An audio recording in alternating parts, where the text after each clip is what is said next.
In today's video, I am going to show you how to recover your permanently deleted Snapchat account after 30 days. Therefore, without wasting any of your time, let's jump to the video.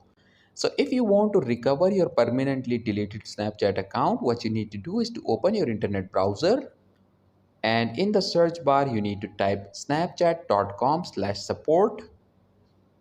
Click on search. Now scroll down and click on this contact us option.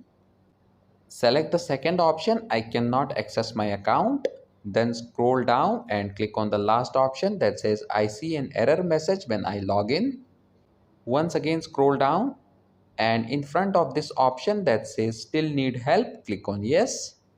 Okay, now in order to recover your deleted Snapchat account, you need to fill out this form. So first enter your Snapchat account username, then enter the email address and phone number that was linked with your Snapchat account. After that, enter the device name on which you are using Snapchat, and then mention the date on which you deleted your Snapchat account. Once you have done that, in this final description box, you need to briefly state the issue that you are facing. You have to request the team Snapchat to recover your deleted Snapchat account. Once you have done that, tap on submit, and after you click on submit, within the next 24 hours, your deleted Snapchat account will be recovered. So that was it for this video, and I'll see you guys in the next one. Peace out.